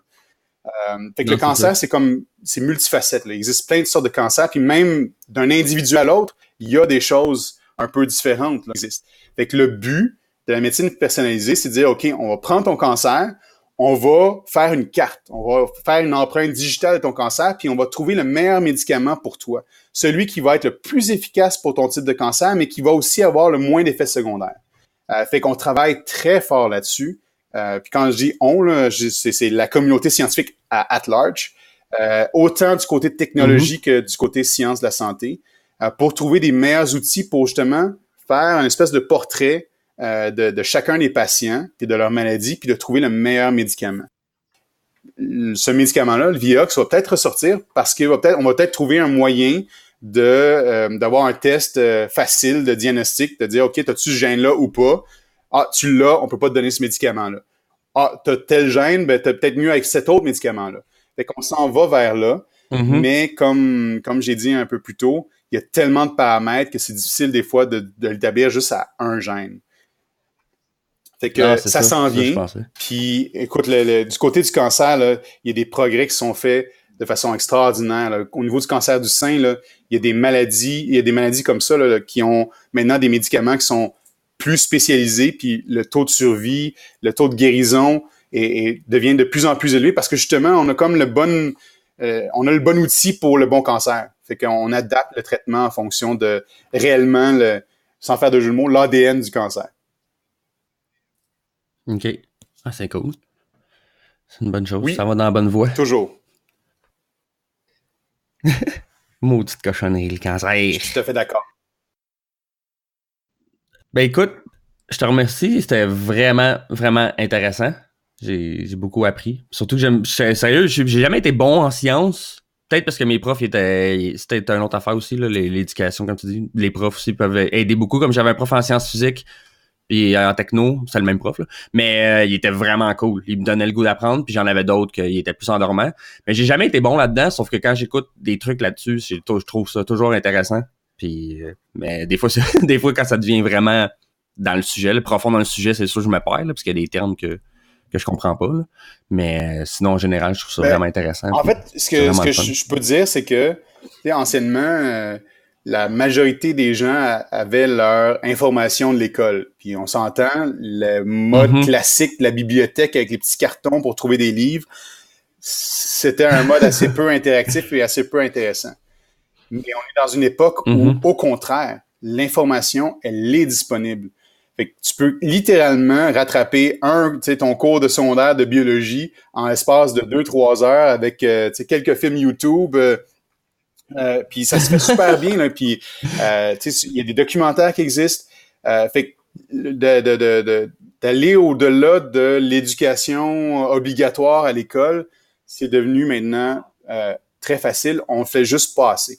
Se dire, j'ai lu, il y a un article dans les nouvelles d'un chercheur de l'Université de Montréal qui vient de trouver un traitement sur telle maladie. C'est quoi cette maladie-là? Puis juste de dire, OK, je tape Wikipédia cette maladie-là, dire, OK, c'est une maladie qui touche tel genre de personnes parce qu'ils ont un problème avec ce gène-là. Je sais pas à quoi ça sert ce gène-là, mais au moins, je sais que c'est une maladie génétique. Ça touche une personne sur 250 000. Juste de faire ça, ça prend pas très longtemps, là, ça prend 30 secondes, 1 minute. Tu fais ça tous les jours, 1 à 2 minutes par jour, ben clairement tu vas te coucher moins niaiseux, ça c'est certain. Puis écoute, je suis un scientifique, j'ai un doctorat en biologie, puis j'en apprends tous les jours. Là. Tous les jours, il y a quelque chose de nouveau que je dois apprendre. Fait que même si aux yeux de plusieurs, je pars avec une longueur d'avance, il y a des choses pour lesquelles je suis à zéro là ou presque. Fait que je pense que c'est ça la beauté d'avoir été formé comme scientifique, c'est que on a appris à apprendre. Puis de toujours se garder à jour, c'est le défi, parce qu'il y a des millions de connaissances qui s'acquièrent chaque année. Le nombre d'articles scientifiques est effarant. Mais il y a aussi tout cet effort-là de vulgarisation qui existe, allant de l'émission Découverte à Radio-Canada, les années-lumière à la radio. Il y a toutes sortes d'efforts qui est fait à Télé-Québec aussi. Fait qu'il y a des choses super simples à faire. Puis, si vous n'êtes pas allé dans un musée scientifique dernièrement, allez-y, ça vaut la peine. Les musées de sciences sont rendus très interactifs, super le fun, très technologiques. C'est plus comme avant là, où on devait se promener d'un panneau à l'autre puis lire un texte interminable. Là. C'est plus comme ça du tout. Là. C'est très tactile. Il y a des animateurs. Il y a des iPads pour faire des jeux. Fait que c'est vraiment plus facile maintenant d'apprendre, finalement de répondre à sa curiosité. J'avoue, j'avais pas pensé à ça. C'est vraiment de plus en plus, justement, je pensais à essayer de faire des activités dans ce genre-là. Là, puis j'avoue, j'avais pas pensé à celle-là. Là. C'est vraiment, ça a l'air intéressant. C'est une bonne idée d'activité. Tu fais ça en famille. Le Musée des sciences à Montréal, là, c'est une belle petite journée. Il y a plein des expositions permanentes. Il y a plein d'activités à faire pour les enfants. Il y a toujours 2-3 films IMAX toujours intéressants et pertinents. Il y a des expositions qui changent tout le temps. Là. Je pense que la prochaine, c'est sur les films d'animation. Fait que ça va être super intéressant à les voir. Okay. Pour toute la famille, grand et moins grand. Fait que non, il y a toutes sortes de choses qui sont disponibles. Faut juste se donner la peine de faire un petit peu d'effort, mais non, il y a plein d'occasions d'en connaître plus. Excellent, mais je te remercie beaucoup. Je sais pas s'il y a quelque chose que tu veux dire aux auditeurs en finissant, un conseil ou quelque chose. Je pense que il y a une statistique qui me dérange toujours. On dit qu'il y a à peu près 7% de la population qui sont prêts à être entrepreneurs, qui ont les caractéristiques d'être entrepreneurs. Moi, j'y crois pas. Je ne pense que c'est une aberration, ce pourcentage-là. Je pense qu'il y en a pas mal plus. C'est juste qu'on est pris avec les modèles à la Mark Zuckerberg ou avec Steve Jobs, qui sont pas la moyenne des entrepreneurs. Puis, on a un défi en tant que société québécoise et canadienne. Il y a les baby boomers qui prennent leur retraite et il y a très, très peu de relève des entreprises chez nous, d'entrepreneurs qui vont reprendre ces entreprises-là. Alors, on a un grand besoin d'entrepreneurs. On a un grand besoin d'innovation. L'économie du savoir, elle est bien réelle, mais ça prend des acteurs. Fait que si jamais vous avez le goût de vous lancer en entreprise, il y a plein de façons de le tester. Il y a des tests sur le web. Il y a des organismes qui aident, qui forment, qui donnent des cours de soir. Il y a des livres, on en a parlé de quelques-uns. Mais il y a vraiment un grand besoin de gens qui vont être nos leaders, autant des leaders économiques que des leaders sociaux. Puis ça passe par l'entrepreneuriat. Je pense que c'est le meilleur moyen de changer notre société puis de l'améliorer. Donc, j'encourage les gens à se lancer dans toutes sortes d'entreprises, mais de se regarder dans le miroir puis se demander s'ils ne pourraient pas être un entrepreneur. Puis, dans un entrepreneur, il y a des collègues, il y a des partenaires et des cofondateurs qui n'ont pas nécessairement les qualités d'être un entrepreneur, mais qui sont essentiels à partir d'une entreprise. Fait que faut voir l'entrepreneuriat dans son sens le plus large. Et il y a même, j'aime bien un terme, le terme intrapreneur. Si vous êtes dans une grande entreprise, vous pouvez être un entrepreneur à l'interne, puis être l'agent de changement, de proposer des nouveaux projets. L'entrepreneuriat, c'est pas juste de partir des entreprises, c'est les qualités entrepreneuriales, c'est le leadership, l'organisation, l'innovation. Fait que ça peut se faire à l'intérieur même des organisations, qu'elles soient privées ou gouvernementales. Puis j'aimerais ça qu'il y ait plus d'entrepreneuriat du côté gouvernemental. Fait que sincèrement, regardez-vous dans le miroir, demandez-vous si vous pouvez pas être un entrepreneur ou un intrapreneur. Puis je pense que ça amène tellement de récompenses et d'accomplissements que ça peut juste être positif. Ah, j'avoue que c'est une méchante bonne idée, ça, d'être entrepreneur, parce qu'il y en a beaucoup que c'est ça qui leur fait peur d'être entrepreneur, c'est de tout lâcher puis de perdre une job avec un salaire fixe. Au moins, si tu vas avoir un peu une idée de c'est quoi avoir lancé un projet, de pas juste faire ce qu'on te dit de faire dans le fond, mais tu sais justement tu deviens entrepreneur dans la compagnie, tu as quand même un salaire, puis tu pars des projets, puis tu vois si ça t'intéresse, puis peut-être plus tard tu vas pouvoir partir de ta propre compagnie si tu sens que c'est pour toi. Là. Puis en fait, il y a plein de gens qui font l'entrepreneuriat, puis ils le savent pas. Tu sais, le monsieur qui s'occupe, qui est bénévole pour l'association sportive du coin, c'est de l'entrepreneuriat. Les gens qui font des levées de fonds pour une cause qui leur tient à cœur, c'est de l'entrepreneuriat. C'est une organisation avec un but, une mission, avec un impact. Fait que les gens ont tendance à réduire le terme entrepreneuriat à une définition qui est très, très mince pour des entreprises technologiques à haut potentiel, mais l'entrepreneuriat, au contraire, c'est très, très large. Fait que des bénévoles, des organisations à but non lucratif, il y a vraiment toutes sortes de définitions à l'entrepreneuriat, puis il faut arrêter de le voir unidimensionnellement. Le prochain Facebook ou le prochain Apple, au contraire, il y a plein d'organisations locales. Et je pense aux organisations comme Moisson. Là, j'ai Moisson Estrie parce que j'ai passé 10 ans à Sherbrooke, mais il y a toutes sortes d'organisations qui ont besoin de gens à les épauler, à les aider, puis c'est une saveur entrepreneuriale à ces activités-là. Donc, enlevez-vous la définition trop restreinte de l'entrepreneuriat. Ça prend plusieurs faces et plusieurs qualités différentes. C'est clair. J'avoue que j'en faisais partie, moi, avec. Là. Je pensais vraiment qu'entrepreneur, c'était avoir sa business. Ou comme tu dis, il y en a trop qui pensent aujourd'hui qu'être un entrepreneur, ils ont Mark Zuckerberg en tête, là, mais ça peut être bien plus petit que ça. Là. Écoute, je te remercie beaucoup pour ton entrevue. C'est très apprécié. Je sais que ton temps il est limité, puis je trouve ça c'est très gentil de ta part de l'avoir pris Je pense que pour les c'est auditeurs. super important parce que tu vois, nous, on était chanceux. Je me voyais pas comme un entrepreneur, pas pantoute. Je me voyais comme un scientifique, mais je me suis aperçu dans mon parcours, je recommence, là, désolé, là, mais je me suis aperçu dans mon parcours que j'ai fait plein de choses à saveur entrepreneuriale. J'ai parti 2 émissions de radio, j'ai organisé des conférences. Moi, il y avait la science qui reliait tout ça, mais finalement, j'étais un entrepreneur qui s'ignorait. Fait que j'essaie de participer justement à ce genre d'événements-là ou des interviews, des entrevues comme ça parce que justement, je veux inspirer les gens à se lancer puis à avoir un impact dans leur petite communauté ou à l'échelle mondiale. Fait que pour moi, c'est important de partager la bonne nouvelle là, sans faire de jeu de mots, mais justement on a eu la chance d'avoir des gens qui ont fait ça pour nous. Fait que j'essaie de redonner au suivant. Ben, c'est très gentil. Puis je voudrais souhaiter la meilleure des chances à tous tes projets. Puis d'accompagner, c'est vraiment quelque chose de bien. Puis c'est des bonnes. Vous faites ça pour les bonnes raisons. Puis je trouve que c'est vraiment quelque chose qui peut apporter beaucoup à la société. Je trouve ça vraiment intéressant. Ben merci. On a besoin de toute la chance qu'on a besoin. Ah, c'est clair. Mais comme tu dis au début, tu fais quand même un peu ta chance. Je pense que oui. J'espère que vous avez beaucoup appris de cette entrevue, que vous allez apprécier. C'était vraiment très intéressant. Oui, c'est très agréable, puis les questions étaient pertinentes, fait que ça a été très, très agréable. Ben, je te remercie beaucoup, c'est très gentil.